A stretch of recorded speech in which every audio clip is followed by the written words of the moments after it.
Hello and welcome to March to the pod presented by Eternal Roofing. Roofing you can trust with your home. Hopefully you're starting to trust us with some of your sports. We'll see about that after this episode. Season 3, episode 29. We're talking transfer portal, spring football, softball record smashed literally last night. And concerns about the baseball team. Dug into some numbers that we're going to discuss here later on in the show. I'm Cory Hogue, your host, producer, once banned catfans.com member, and now permanently banned from X Twitter. Find me on Facebook and all the other social media channels at Cory Hogue Sports, CoryHogue Sports. It's all one word. And as always, I'm joined by the one who knows the ball of this podcast, the man behind at Sports of SHSU on Twitter and Instagram, Proud Bearcat himself, Ben Sorrells. And Ben, let's just jump into it. You know, last weekend was the NCAA Rochester Regional for the bowling, NCAA bowling, and Cats opened well. As we watch a highlight video, if you're following with us on Twitter or Facebook or YouTube, they defeated Maryville 2-0. They won in the mega match format, and then they took the Baker's Point as well. That put them one win from the championship match, and then it became heartbreaking, like you said, right before we came on the air.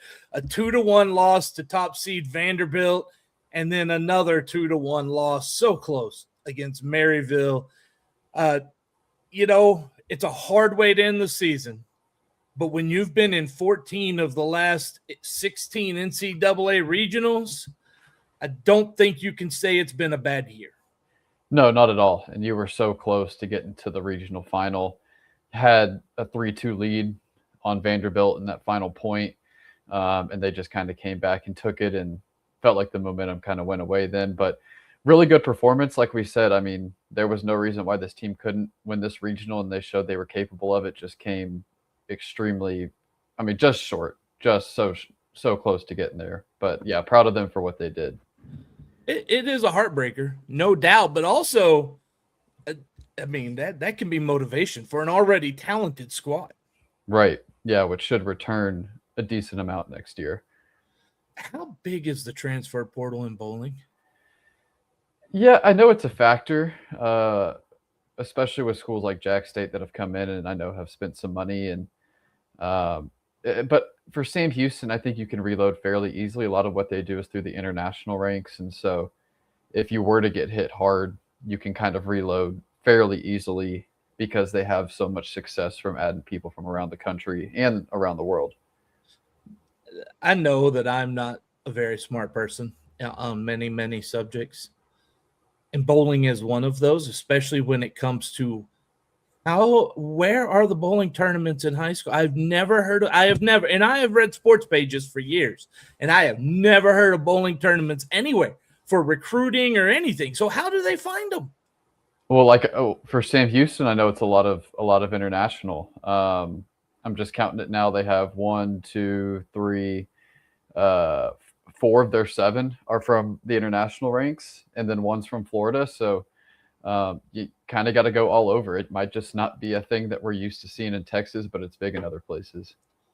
It might, the Northeast is a little different up there. And I indoors. can say that because I've got a lot of family up there. They're, them Northeasterners, they're all a little bit wacky. Sorry, hon. She's from New Jersey. Well, and to the returning part of it, I just looked and I knew it was a lot, but they only have one senior on the roster. Oh, wow. So, well, the future is bright for the bowling team, no doubt. And good Lord, 2026, 2027, the 2027 campaign, that number doesn't sound right to me. Yeah. 2027 campaign will be here before you know it. We're going to be back. We're going to talk some portal news, some football, men's and women's basketball right after we hear this word from our friends at Eternal Roofing. Eternal Roofing and General Contracting is your choice for integrity work in the Texas Hill Country. Taylor Andrus and crew provide experienced quality roofing services with a mission of roofing with faith, serving with integrity, and sheltering homes in the spirit of stewardship. Don't just take our word for it. Here's what satisfied customer Pamela Allen had to say about Eternal Roofing. They did a great job on our patio roof, came out quick for a quote. The quote was very reasonable, and they started and finished work well and quickly. Not a bad thing to say about Eternal Roofing. Give Eternal Roofing a call today at area code 830-251-5673 or area code 936-215-8539, or you can email them taylor@eternalroofingtx.com. Big thank you to our friends over at Eternal Roofing. And big news for football, for the Cats football program. They got an offensive line commitment, a 6'7", 310-pound offensive lineman transferring from Bakersfield College. And if you're able to see the video on Twitter, Facebook, or YouTube, you're seeing some of his highlights from Huddle. And, man, he is a big, big dude, Ben. Tell us a little more about him. Yeah, 6'7", 310, so the size is there already. Plays primarily right tackle like you're seeing here, but can play both tackle positions. Came down to Southern Miss and Kent State and us, and that was a battle we were able to win. So always good to get more O-line depth, especially with so many guys moving in, a lot of guys with talent, but so many unknowns. It's always good to get another piece in the room. Obviously not there for spring ball, but he did have his official visit during the first week of spring ball. He was there, I think, Thursday through Saturday, about a week and a half ago now. So, yeah, a nice pickup there on the O-line. I was told when he visited about a week and a half ago, the team had 2 open roster spots. They were looking for an O-lineman and a DB. So we'll see where the DB comes in. I know they've offered some JUCO guys at the DB spot somewhat recently. So still one more spot open, but always good to get O-line depth, and he looks like a guy that could be a depth piece for you this year. No doubt. And look, I watched 8.5 minutes of his highlight film today, so I'm obviously an expert on everything about this guy. And he's right tackle in everything I saw. Really good. He's above average run blocker. He can really do that. I'm a little concerned about his lateral quickness. On defensive ends, they tend to kind of get around him, or he kind of has the hold. And he has a tendency in that to wrap his arms kind of outside the shoulder pads a little bit more than you would like to see as well. Keep them inside so that the referees aren't throwing flags on you. Those are mechanical. Well, one's mechanical. I also think right tackle is a position for him. I wouldn't be surprised. He could play a good guard position too. Yeah, absolutely. And he's a multi-year guy also. I think he has 2 years of eligibility left. So at least 2. So with the JUCO ruling and all that stuff. So hopefully it's something you can kind of refine in him, and a guy that you can keep for a few years and have develop in your system. I'm not gonna lie to you. I have given up trying to figure out what the rules are about anything these days, because we've got everyone and their dog trying to make the rules. Yeah, it's nuts. It's crazy. Changes every day. How many more people do we need hands in the pot trying to make rules? It shouldn't be this hard, but it is, and I don't have anything to do about it, so I'm just going to sit back and laugh. That's all I can do. Yep.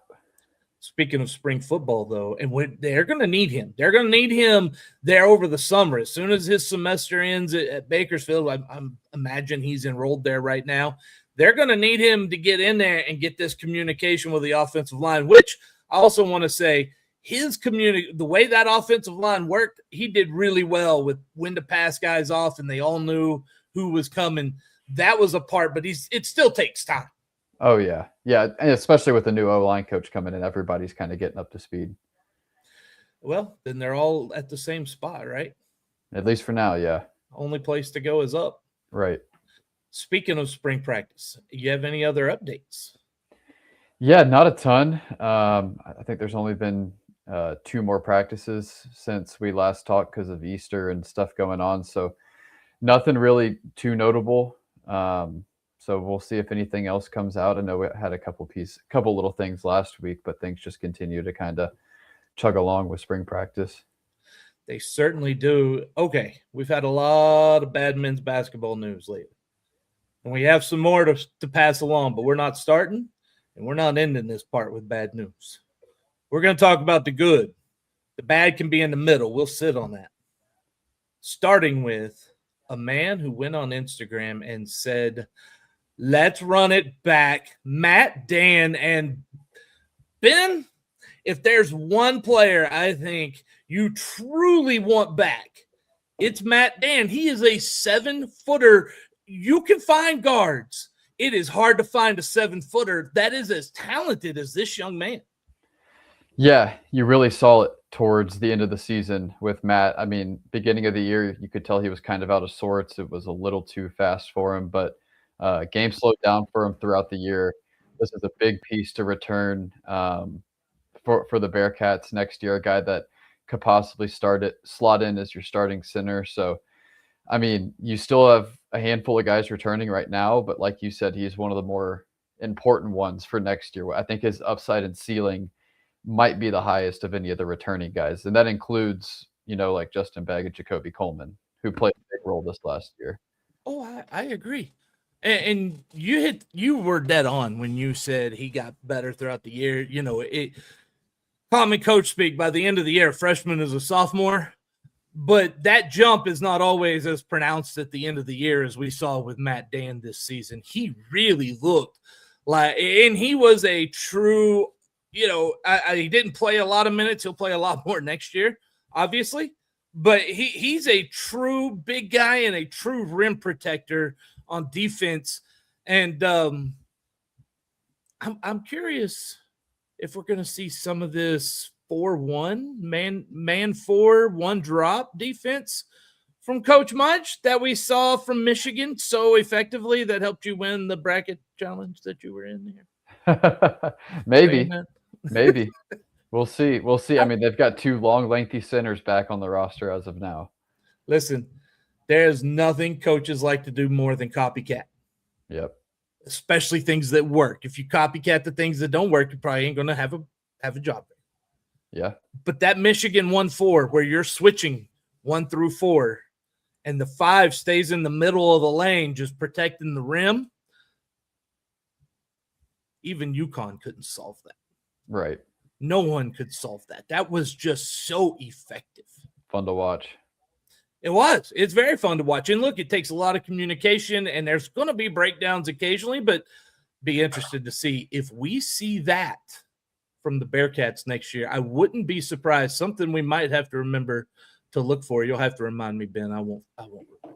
Yeah, we'll see. Well, and Matt's the only guy that's announced he's back officially, but guys that haven't entered the portal, Justin Begg, Jacoby Coleman, obviously Matt Dan, Check Njai. I mean, that's a pretty good core group of 4, including 3 guys. I mean, Coleman and Begg were practically starters for you this last year, and Dan, I think, will be there this next year. You're bringing back 3 guys that you feel like can start right away, which is more than almost every other mid-major. And obviously the portal still is open for, like another 12 days or whatever it is. But I mean, if you can bring that group back, you're in a good spot. I don't need a I'm coming back message. I appreciate them because it gives us, I go get some videos and we have something to talk about. But I don't need that, right? Like, just as long as you're not entering the portal, that's all that I really care about at the end of the day. Right. Yeah. Speaking of the portal, Cashy Nat. We talked about him entering the portal, and now he's reportedly going to also enter the NBA draft. Is this just a thing to kind of – is this just him testing the waters? Ben, maybe trying to hang on to a G League somewhere? Yeah, it's interesting with Nat because I know he's applying for that additional JUCO year, but he's outside of his 5-year window. So he's a guy I don't think will get it, unlike Po Boy King, who next year would be his 5th year of collegiate play. So I think the draft is the likely route he takes, but you never know with the eligibility stuff. And he had some NBA looks. I mean, there were some scouts at games, and he shot the 3 ball well enough, can defend obviously really well, which is what NBA scouts want to see. So I think he likely ends up going pro, but you never know with these waivers and these these JUCO things. Maybe he ends up getting another year, but yeah, excited to see what he does at the next level, whatever that level is. Sounds like he's preparing to go pro, but maybe come back to college one more year if he gets a chance. Yeah, that's my thought. I would say that's what it's leaning towards because he had 1 year at a JUCO. He had 3 years at LSU Alexandria, and then the Sam Houston year. So that's 5 years. I don't know if you're going to get a sixth, but like I said, you never know. No, you don't. Just like you don't know what the rules are. You don't know what's going to happen. The other thing is, if he does go in the draft, an NBA team, and he may not get drafted in the 2 rounds that you see, but that doesn't mean he's not going to get picked up and signed somewhere, summer league rosters or whatnot, especially like you mentioned, his defense. I see him as one of those guys. He is going to be your shutdown guard defender, and you're not looking for a whole lot of points out of this guy. You're going to need, if you're building an NBA team around him, you're going to need your 2 and 3 to be really good shooters. Yeah, and he's going to have to handle the ball a little bit more and a little better for his size. Obviously, 6'2", 6'3", typically you're the ball handler on the floor. So he's going to have a pro career somewhere. I don't know if it's the NBA. I think he's got a shot at it, like you said, summer league or a G League roster. He's going to go play somewhere. I don't know if it's going to be in the NBA, but he'll go play somewhere. There's a lot of professional basketball leagues. Yeah. Yeah. England has one. France has a few. Italy, Germany. Australia. Yeah. Russia, China. They all have them. And there's a lot of Sam Houston guys doing really well. Cam Hoofner's playing in the NBL. Savion Flagg, I think he's playing in Greece right now, doing really well. I know Tristan Ipe and Zach Nuttall are over there in Europe. So a lot of these Sam Houston guys find a home in Europe or Australia. Yeah. Hey, there's money to be made, and they love their basketball over there. So you mentioned Po Boy King. Well, speaking of Mr. King, he has decided he is entering the portal and going to seek another year of eligibility. He's one of these rules guys, like we were just talking about. We don't really know what the rules are right now. No one truly does. He's asking for another year because of the JUCO ruling, but that's not even been settled yet totally. Again, if he comes back, obviously he's wanting to go somewhere else. Yeah, not too big of a surprise. I came into this offseason thinking if they could keep 2 of Begg, Coleman, Walker, and King, they were in a good spot, knowing that Begg and Coleman were likely the 2. So, yeah, it's not a huge surprise to see him hit the portal. I think the pickup they got, Naden McDowell, which we'll hit on in a little bit, fills exactly what Po Boy King did for this team. So it's not a huge surprise to see him leave after seeing McDowell commit. But, yeah, I think Po Boy should get another year if this JUCO thing pans out, because he had a JUCO year, 2 years at NC Central, and 1 year at Sam Houston. So his 5th year would be next year. So he's a guy that I could definitely see get another year. Yeah, and I hope he does. You know, I was cheering on Lamar Wilkerson all the way through the year too, right? Like, yeah. I don't hold anything against you. Thank you for your time, and go do well elsewhere, since if you don't want to be back here. Interesting connection there. Lamar's agent is both Cashy Nat and Po Boy King's agent. That is shocking. So we'll see what that leads to. Well, I don't know if CJ Beaumont has an agent, but I know he has announced he is going to be entering the transfer portal. You know, what kind of a loss is that? Is this one of those that you were kind of expecting him to maybe fill in after some of the other portal entries from some of the other guards? Yeah, I mean, and I know he lists himself as a guard. He's definitely more of a forward, especially now that he's grown to be 6'9". This was a little surprising, but with the end of the year that he had a really big game against FIU and New Mexico, it's not too shocking. I thought he could have been a 6-man, second or third guy off the bench for you last year, especially with his size and shooting ability. And not a lot of people know, but he's only been playing basketball for 4 years. Had never played basketball till his senior year of high school. So his upside I was really looking forward to, and you could see it start to come on at the end of this year. So a little disappointing. I thought he was the guy that was going to stay, but it's just a part of the process. Boy, he could have been a nice development piece. Yeah. That really would have. But Go do well, young man. We've got some other cats coming in, and one of them is a point guard, Zion Pipkin. And if you're watching, there is a video, I believe. Eventually. Show. It'll play here eventually, hopefully, right? Okay, anyway, he averaged 13.2 points, 4.1 assists, shot 47% from the field, 46% from three-point range, was a three-star recruit and the 10th ranked player in the state of Texas when he exited high school out of Legacy School of Sports Sciences in Houston. He began his collegiate career as a three-star at Wichita State before he transferred to South Plains. Ben, he didn't get a lot of playing time. He got some playing time. He was expected to get a lot more from Wichita State. The next year he left and went JUCO, and man, the Cats are picking up a good one. Really good. Yeah. Top 150 player in the country coming out of high school.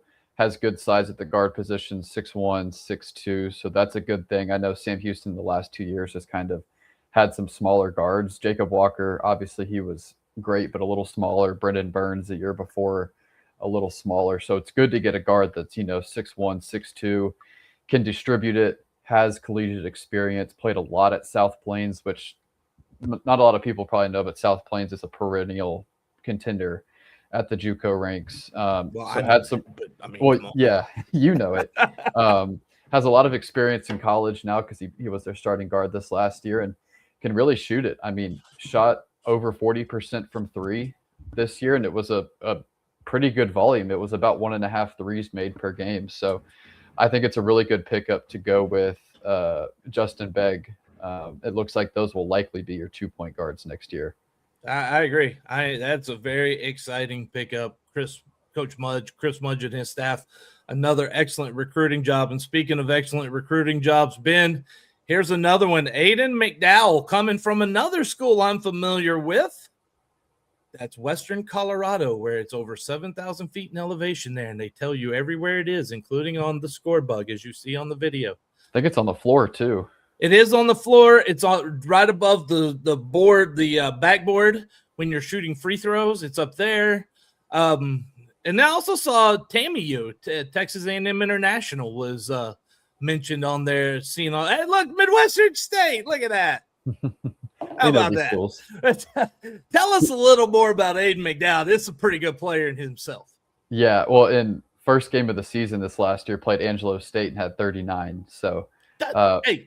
I am a fan of Angelo State's coach over there, okay? Now, come on. Yeah. You got to be throwing him under the bus. Vinay's all right. He don't need to be thrown under the bus. No, I'm not. I'm just relaying it back to the Texas stuff. But, yeah, really excited about this one. 6'4" shooting guard. The way they used him at Western Colorado looks so much like how Sam Houston used Po Boy King last year. Obviously, he can create his own shot a little bit, but they're going to run him off a ton of off-ball screens, handoffs, pick and rolls, stuff like that. And he was the leading scorer in all of Division II basketball at almost 27 points a game and just a bucket getter. And that's what you need after losing Po Boy King. So kind of will step in and fill that role. And I think it's a great pickup for Coach Mudge and the staff going into next year. You talked about how many points he averaged. 26.7. 1.4 assists per game, so he's not selfish. 4.9 rebounds per game, that's doable. 90% from the free throw line. And almost 40 from three, yeah. 38.8 from three and 46.8 from the field. Those are numbers that will play. Will they be exactly that high at Sam Houston? I don't think so, but he's going to be a solid contributor for the Bearcats next season. Yeah, and I think he's got enough. 2 years. 2 years. Yeah, his freshman year he spent at Fort Hays, which another I think is D2, yes. Up in Kansas, I believe. Yes, it is. Sir. And he was kind of like a 6th, 7th man for them, averaged about 5 points a game, but that team was really good. I think they made the Elite 8 of the Division II tournament. So you should Google sometime. I'm not going to really get into it here, but you should Google about Fort Hays ex-coach. and some of the reasons why they're no longer Elite Eight, and maybe why Aiden decided to leave a little bit. There were some allegations thrown out NCAA wise on their coach, so you might want to Google those sometimes. It's an interesting read. That's probably why he left. But yeah, he as a true freshman, he was kind of like the first or second guy off the bench, played about 15 minutes a game for a really good team. So, and then he went to a school where he was the guy, and obviously just flourished as a sophomore. And so we'll see what kind of jump he can take as a junior at Sam Houston. How good a team was Fort Hays? Well, 2 years ago, I think they made the Elite Eight. You keep saying they're really good. Western Colorado. Yeah, they weren't that great. I mean, yeah, they weren't horrible, but they weren't good. No, tops in this region, it was not. In fact, this region was off this year. Even West Texas A&M didn't even make the regional. Yeah. There was a crazy year in Texas. I'll tell you something else that's crazy. The first portal entry to hit from the women's basketball side, correct me if I'm saying the name wrong, Alaisha Brown, is that how you say it? Yep, Alaisha Brown. Alaisha Brown, she is entering the portal. She played in 30 games, started 2 last year, had 1.6 points, 1 rebound, shot 75% from the field, 33.3 from three-point range, 75 from the free throw line, 33.3% from the field, 23.1% from three-point range. Is this the case, Ben, because this is just me outside looking in, is this one of those situations where she was probably not going to see a big minutes increase this next year? Yeah, well, to start this year, she didn't play a ton. Obviously, she played in every game, but, the starters played 95% of the game for Coach Justice. So she appeared in every game, but didn't play a ton. So that's why she only averaged, 1 point a game. All that running in practice to play like 3 minutes. Yeah, so I don't know. Obviously, you lose almost the entire starting 5, but I don't know if she's the kind of player that you were expecting to jump into the starting lineup, and maybe that's why. Maybe she wanted a bigger role somewhere. So we'll see. I don't know if you can see, but over in the bottom quarter of the Cotton Bowl, my son is standing here. Now he's dancing around trying to get my attention. I haven't given him any yet. That's because we're talking sports. We're talking Cats. We're going to be back to talk more. We're going over softball next. Or no, actually, we're headed around the farm, aren't we? Well, I was going to say Brianna Block also entered the portal on the women's I missed side. That. She, similar situation to Alaisha Brown, played in almost every game this year, didn't play a ton, had battled injuries a ton the last 2 years. So probably looking just for a bigger opportunity somewhere. So the women have had 2 injuries. I did not see that one. My apologies on that one. Now we go around the farm. Now we're about to go around the farm. But first, if you're enjoying the show, help us grow by rating and reviewing March to the Pod on your favorite podcast platform. Subscribe also. That is not supposed to be you. Hey, look at that. That says Cory Solo, not Ben Solo. Duh. Anyway, so find us on our Substack, March to the Pod.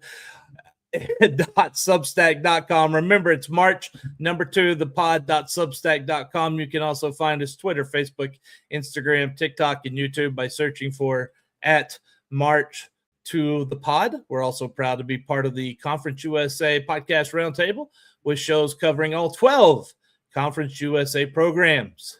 This show's the technology's been a little slow today. The host has been a little slow today. So let's hope it gets back on track after another word from our friends at Eternal Roofing. Eternal Roofing only uses the finest materials in the roofing business while providing an exceptional warranty. Why do they use CertainTeed products? Because they complement any appearance, provide exceptional and reliable strength, and are known for their enduring performance. Here's what Shane Sosa had to say about Eternal Roofing. Taylor and his team are amongst the highest level of professionals. They care about their customers and go above and beyond just doing the job. Give Eternal Roofing a call today at area code 830-251-5673 or area code 936-215-8539, or email Taylor at eternalroofingtx.com. We're headed around the farm, Ben. And we're headed first to the Charles Austin Classic hosted by Texas State. We're talking track and field. Nora Ryan finished first in the 800 meters with a time of 2:10.36 and seventh in the 1500, which, by the way, the 1500 now in college is just a 4-lap sprint. It's friggin' ridiculous. Just saying. Capolani Magnani, if I mispronounced your name, I'm sorry. Sixth in the hammer throw with 50.57 meters. Jatoria Barnes was fifth in the triple jump, 12.18 meters. How many feet that is, I don't know. I'm not that good at math. Nia Thompson was ninth in the long jump, 6.29 meters. That sounds far as well. On the men's side, Caleb Anthony was first in the 800. So the Cats took first in the 800 at both parts of the Texas State event there. 149.26 to run 800 meters for Mr. Anthony. That is insane. Yeah. That's insanely fast. Omarion Ferguson, talking of insanely fast, third in the 200 with a time of 20.73. Xavier Parker, seventh, and Ikena Opara, eighth in the 200. And also the team of Xavier Parker, Javian Johnson, Omarion Ferguson, and Tyreek Brunn finished first in the 4x100, setting a new meet record of 39.47. Ben, we're going to pause there before we get into any other men's results. So far, that's 3 winners, and that 4x100 team, that is insane. Burning. Yeah. Well, I think I said either last week or 2 weeks ago, we were typically better on the sprinting side than the long distance cross country side. And it shows there. I mean, that's an incredible 4x1 time. And those 800 times, pretty darn solid themselves. Will Smith was fifth in the 110 hurdles. Parker Brown, fourth. And I believe it's Nathan Williams, sixth in the pole vault. Their next event are at the 44 Farms Team Invitational. Are they trying to steal our name across the farm? That's hosted by the Aggies. They might have a couple farms every, couple places. April 9th and 10th, they will be in that tournament. And Ben, we've talked about the track team and what they've been through, and they don't have a facility. It's been so hard, and they keep going out and showing out on the track.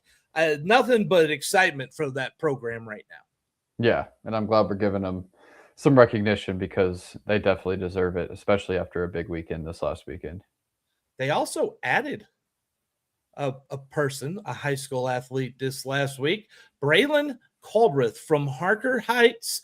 You'll see here if you're watching on video, Facebook, YouTube, or Twitter, he is doing a long jump, and this jump right here was in February. He set a personal record, I guess at the time, he still has that pinned to his Twitter, of 23 feet 7 inches. That's a pretty darn good leap, and you could see when if you're watching the video, when he hears that it's a PR, you'll see it go, the video goes crazy because they're having a lot of fun with that. Ben, it just looks like another good addition to the Cats.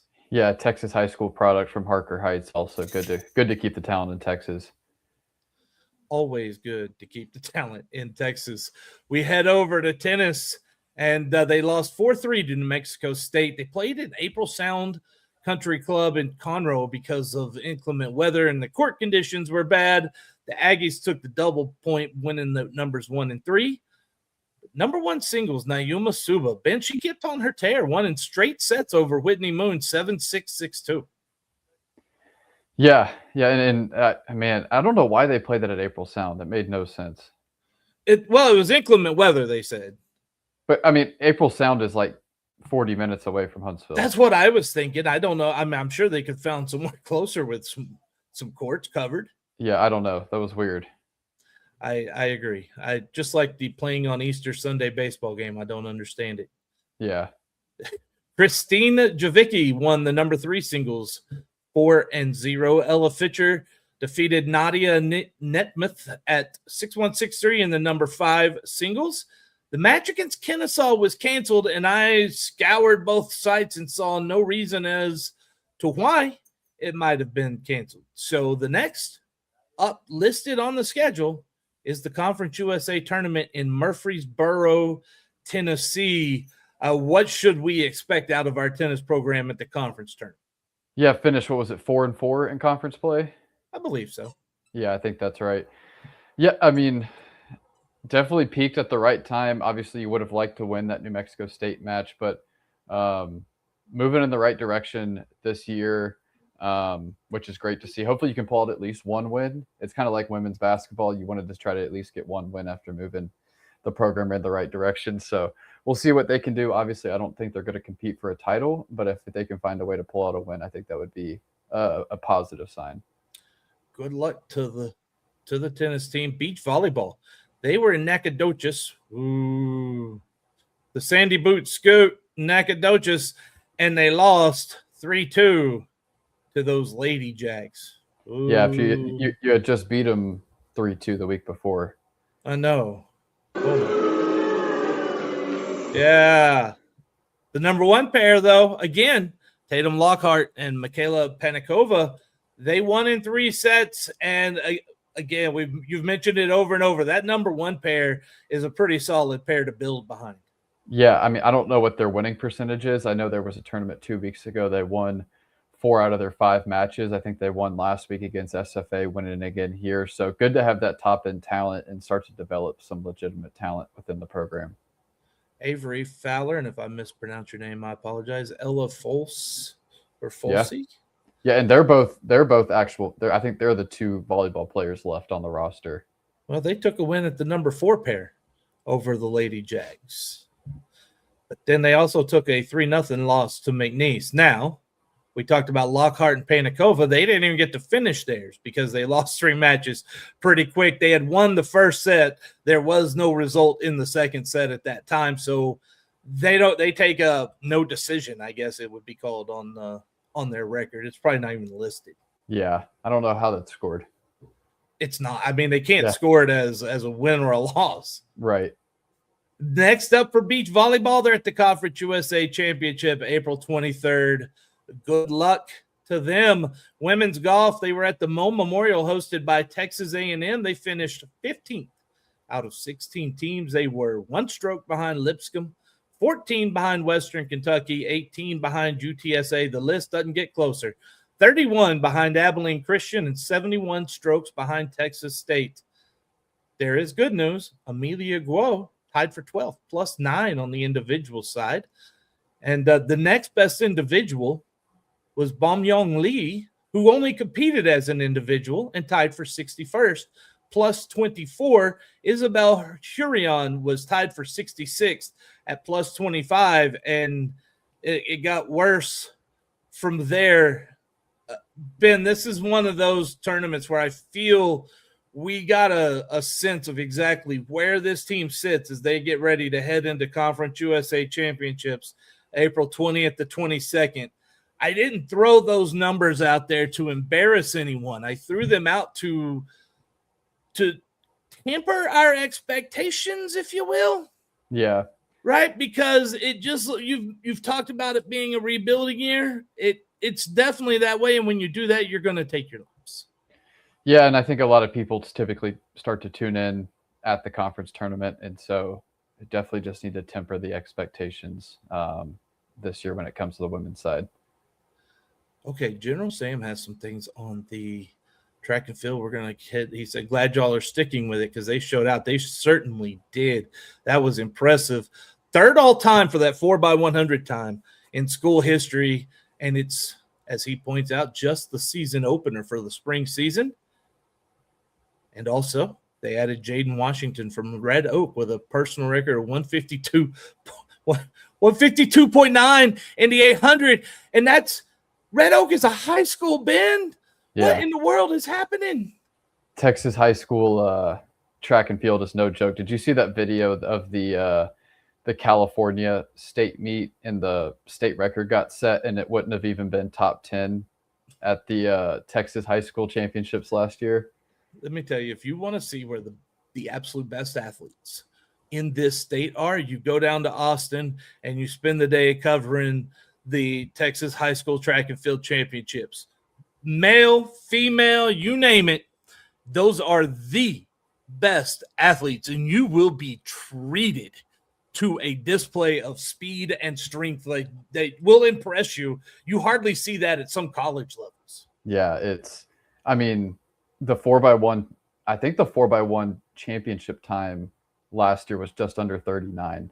And Sam Houston ran, what was it, 39.4? Yeah, This last meet? 39.37, yeah. Yeah, so it is incredible what those top teams can do. It is. Men's golf finished 10th out of 13 at Maridoe Collegiate, hosted by UNT. Grayson Petru led the team, finished 22nd, 227 plus 11 individually. He did have a 1 under par 71 final round. Very nice. This was a tournament that involved a lot of top teams. And the one team that I saw that maybe you could compare them with, they finished ahead of, and that was La Tech. Another Conference USA team. And I remember I had said when we've played against these Conference USA teams, obviously you haven't been a world beater or anything, but you've kind of been middle of the pack. And I think that's about what you could expect. Obviously, they're not going to be – I don't think they're going to be the very bottom. They're not going to win the league, obviously, but, maybe a 6th, 7th place finish is kind of what I'm expecting for golf this year on the men's side. Yeah. 6, 7. Next up, now Gabe's doing it, the old Waverly Collegiate Championship hosted by Mississippi State, April 13th and 14th. And they signed Brett Jones, a guy from Calgary, Alberta, Canada, transfer from Barry College. Ben, points if you know, extra points if you know where Barry College is located, Barry University. Canada. Wrong. I don't know. Florida. I was very wrong. They are a spring sport master and soccer master down in D2. The more you know. That's right. And if you want to know more about how to get Christmas lights or a roof replaced, that's when you go to our friends over at Eternal Roofing.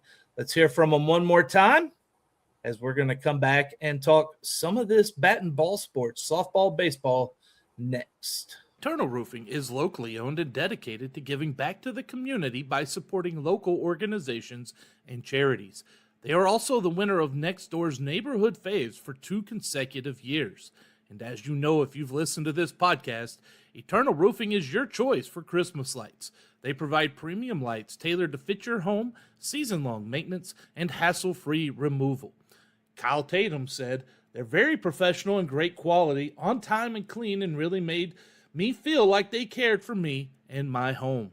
Give Eternal Roofing a call today at area code 830-251-5673 or area code 936-215-8539, or you can email taylor@eternalroofingtx.com.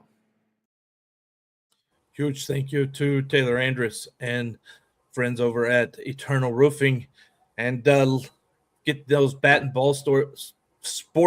These highlights are from yesterday's game against SFA because there were not a lot of highlights over the weekend. There was a sweep, but not one we like to talk about.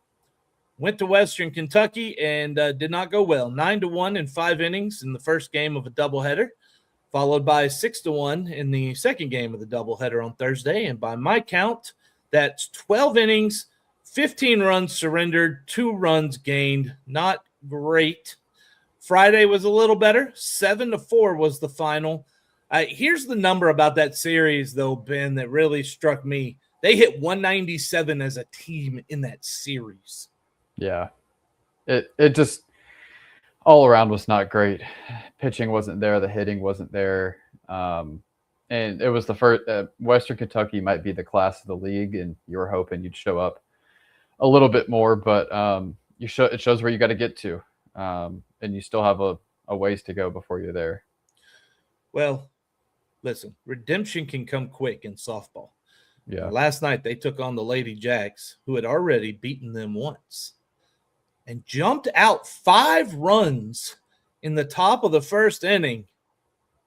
But don't give up on those Bearcats. They come back to win 7-6. Records were set. And by the way, all 5 runs in the first inning, every single one of those, Ben, unearned. As a rec league coach, I understand that frustration. Oh, I'm sure. Abigail Young It got the win last night, improved to 2-2, 5 innings. She threw 100 pitches, 6 hits, 1 run. It was earned, 4 walks, 5 strikeouts. Another brilliant performance from her. Tiffany Sanchez got the save. If you're watching the video, you've probably already seen some of the history that was made. Cats got 5 runs in the top of the third. Let's get into individuals on last night's game. Sophia Lundstrom, 2 for 4, 1 run, 2 RBIs, and a double. Veronica Harrison, single season home run queen. Yeah. Yes. She went 2 for 4, had a run, 2 RBIs on a home run, her 14th of the season. She has set the school record, and there's a lot of games left to add to that, Ben.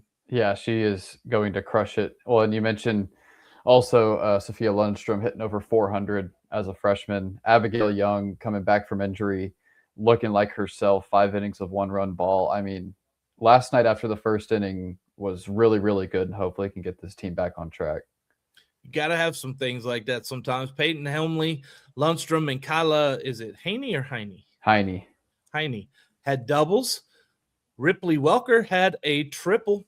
Sam Houston sits at 25-18 overall, 9-6 in Conference USA. And yes, that was a rough trip, and that happens, right? That's the way softball go.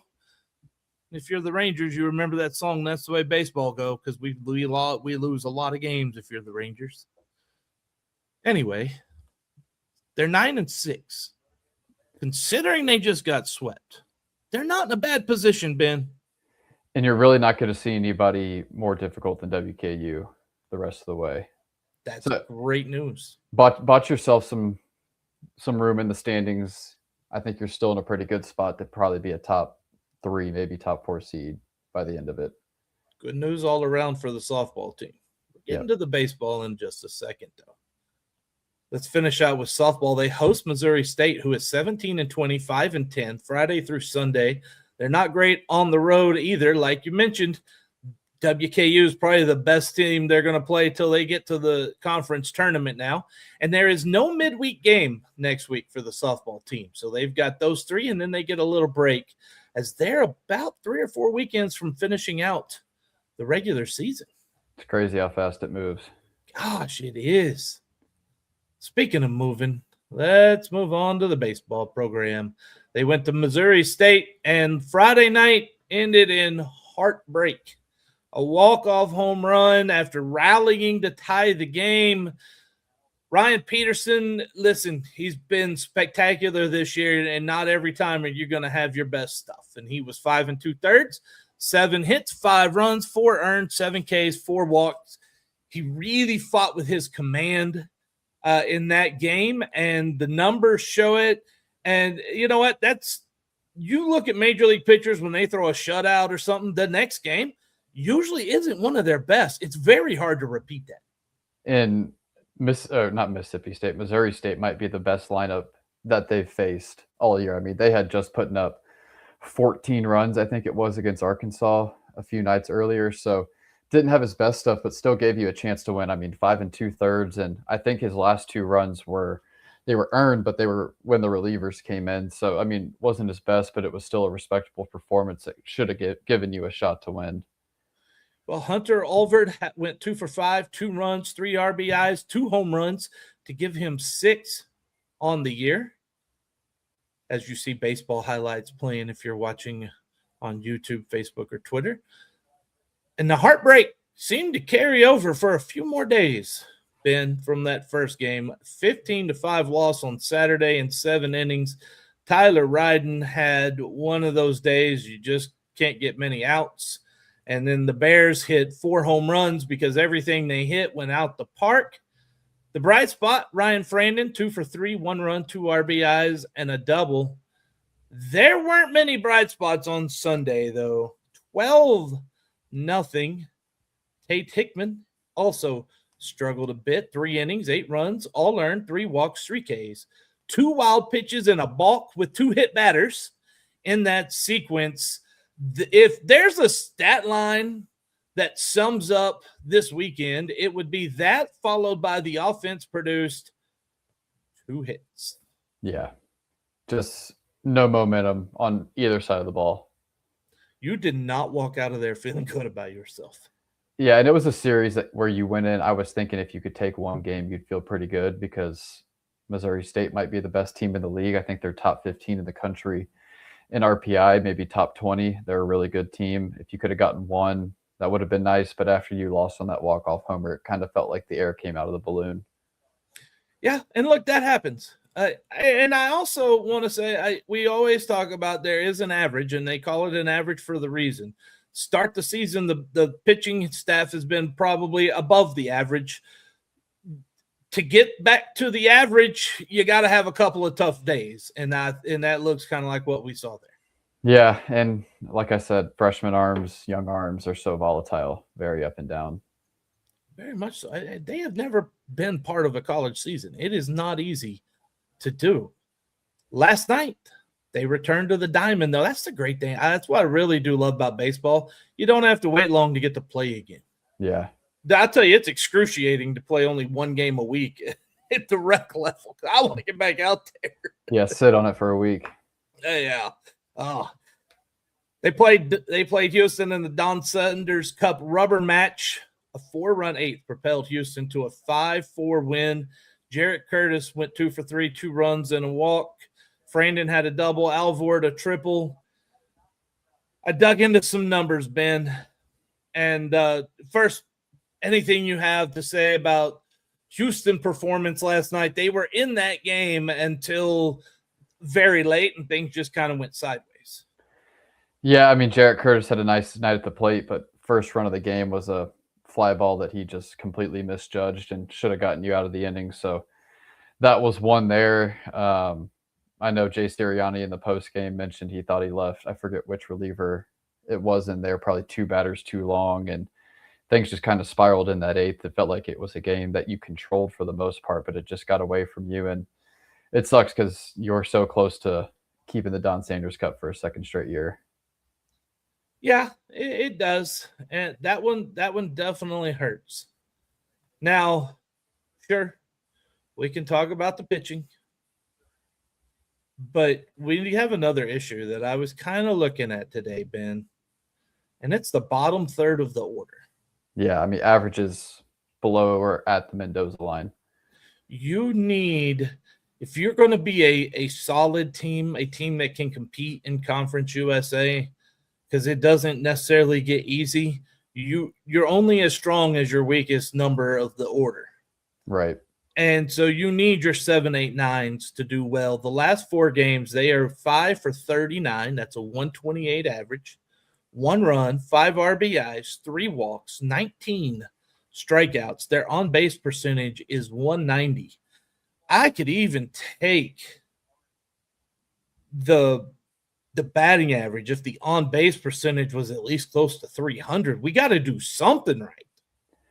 Yeah, it feels like once you get past the top 3 or 4 guys in the lineup, it's a huge drop off. I mean, Ryan Frandon's been great. Jarrett Curtis has turned it on with the bat. Cade Corcoran has a 22-game on-base streak. Hunter Alford's been hitting it well, but once you get past them, it kind of feels like a black hole during the second half of that lineup. And here's part of why it feels that way, because the numbers kind of say it has been, right? Top 6 in that lineup, 25 of 79 over the last 4 games. They've hit .316. They've scored 16 runs, produced 11 RBIs. They've had 14 walks to 20 strikeouts and an on-base percentage of .419. That number differential tells you why it feels like a black hole. Yeah, because it is. It kind of is, and I don't know if there's really a solve for that. I would think at this level, a Conference USA getting 1 through 9 to be solid is really, really tough to do.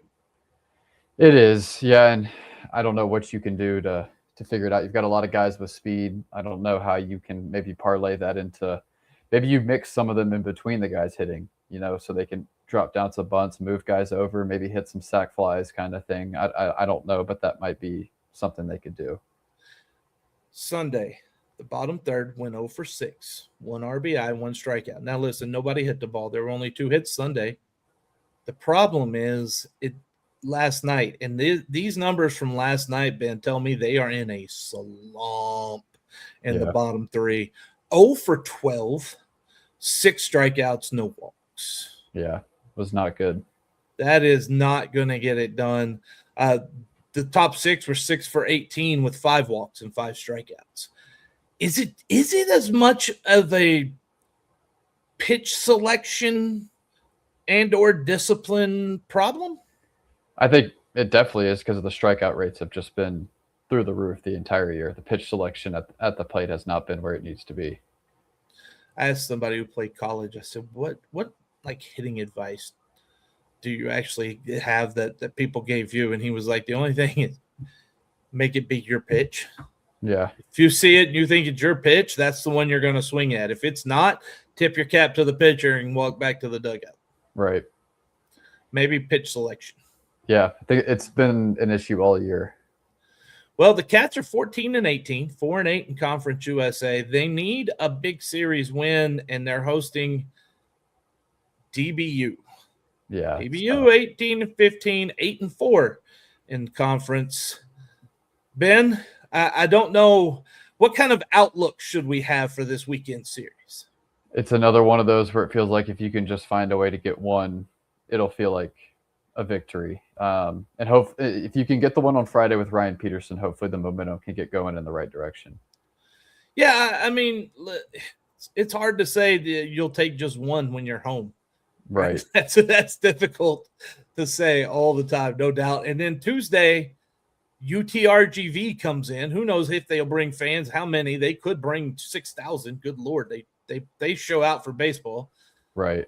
They are 14-18, 9-9 in the Southland Conference. I think if I'm thinking from the coach's point of view at UTRGV, that one they were just trying that they scheduled that thinking that it would be a pretty solid RPI win. Yeah, if they can do it.